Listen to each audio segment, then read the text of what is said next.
یو وخت په یوه کلي کې یو 15 کلن هلک اوسېده چې نوم یې روح الله و. روح الله د خپلې بېغمي او بې هیلۍ له وجې مشهور و. هغه د وخت ضایع کولو او مهمو کارونو ته ځنډ ورکولو عادت درلود. هغه به خپلې کورنۍ ته هم وخت نه ورکولو. چې چا به هغه ته د وخت ارزښت په اړه نصیحت کولو نو روح الله به ویل: په ورځې دنیا ده، تاسې لیوني یې، وخت به سوي او ارزښت به یې سوي. یوه ورځ روح الله خبر شو چې کلي ته د ګل محمد په نوم بوډا راغلی، کوم چې په عقل او مشورې ورکولو کې خاص نوم درلود. روح الله ښاغلي ګل محمد ته ورغی چې د یوې غټې ونې لاندې ناست و. په ادب سره یې وپوښتل: بابا، ستا په اړه ویل کېږي چې ته ډېر عقل لرې او خلکو ته غوره مشورې ورکوې. آیا ته ماته لارښوونه کولی شې چې څنګه د خپل ژوند څخه ډېره ګټه واخلم او هر چا ته ګران شم؟ ښاغلی ګل محمد مسکی شو او سر یې وخوځاوه.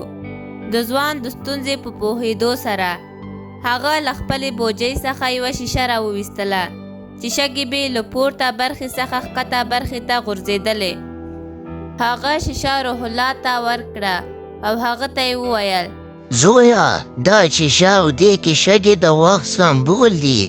د شګې هره دانه ستا د ژوند د یوې قیمتي لمحې نمایندګي کوي. روح الله شیشه په خپلو لاسونو کې ونیوه او د هغې اهمیت یې محسوس کړ. ښاغلي ګل محمد بیا ورته وویل: زویا، زه غواړم چې تو تصور وکړې چې د شګې هره دانه چې د دې پورته شیشې څخه غورځېږي یوه ضایع شوې موقع ده. هر کله چې ته ځنډ کوې یا وخت ضایع کوې، یوه دانه د تل لپاره له لاسه ورکوې. روح الله په چورت کې ولاړو او بیا یې له سپین ږیري څخه وپوښتل: مګر زه څنګه بدلون کولی شم؟ زه څنګه وخت ته ارزښت ورکولی شم او څنګه له وخت څخه ډېره ګټه واخلم؟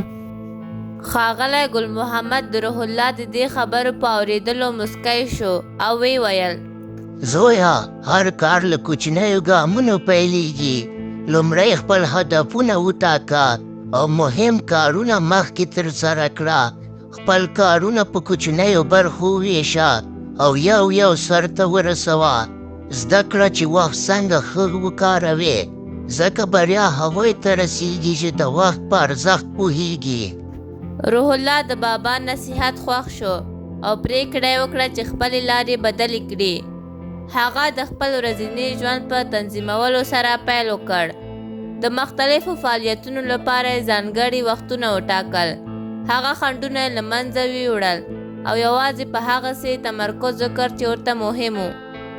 روح الله په خپل ژوند کې یو مثبت بدلون راوستلو. د روح الله نوې موندل شوې ژمنتیا او منظم کېدلو ګټه وکړه. هغه ډېر هغه کارونه ترسره کړل چې له کلونو یې ځنډولي وو. هغه مختلف کورسونو څخه فارغ شو. په کم وخت کې هغه څو ژبې او کمپیوټر برخه کې خاص مهارت ترلاسه کړ. د وخت په تېرېدو سره روح الله په دې هم پوه شو چې کورنۍ ته هم باید وخت او ارزښت ورکړي. هغه ټولنیزو اړیکو او دوستانو ته هم وخت ورکول شروع کړل. هغه پوه شو چې وخت یو محدوده منبع ده او هره ثانیه یې چې د ښو ملګرو سره تېرېږي یو خزانه ده. هغه په 25 کلنۍ کې ډېر شتمن شوی و. په یوه لوکس موټر کې به ګرځېدلو او په خپلو پیسو یې کلي کې مکتب جوړ کړی و. د کلي خلکو لپاره کلینیک او همداسې د اوبو ذخیرې هم جوړې کړې وې. هغه د کلي زوړ او ړنګ شوی سړک چې خلک ورسره په ستونزې کې وو هغه یې هم اوس پوخ کړی و. روح الله به د همغې ونې لاندې ناست و، د کومې ونې لاندې چې سپین ږیري ورته نصیحت کړی و. له هغه څخه به ګڼ خلک راټول وو. هر چا به ترې د خپلو مشکلاتو لپاره حل لاره غوښتله. یوه ورځ یو کس ورته وویل: حاجي صاحب روح الله، موږ ستا ډېر قدر او عزت کوو. الله دې تا ته اوږد عمر درکړي. تا کلي ته ډېر زیات خدمت وکړ.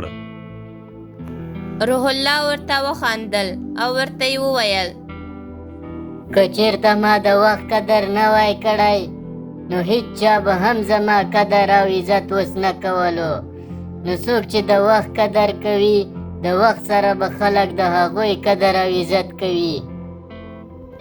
هغه له نویو ځوانانو سره خپله ټوله کیسه شریکه کړه او ټول د وخت په ارزښت پوه شول او وعده یې وکړه چې نور به د وخت قدر کوي تر څو آینده کې د دوی قدر وشي.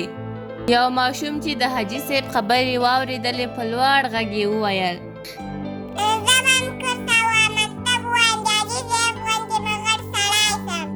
د ماشوم په دې خبرو ټولو کټ کټ وخندل.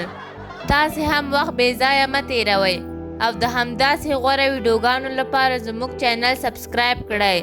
زموږ ویډیوګانې په خپلو تنکیو ماشومانو وګورئ تر څو هغوی هم د وخت د قدر په ارزښت باندې پوه شي.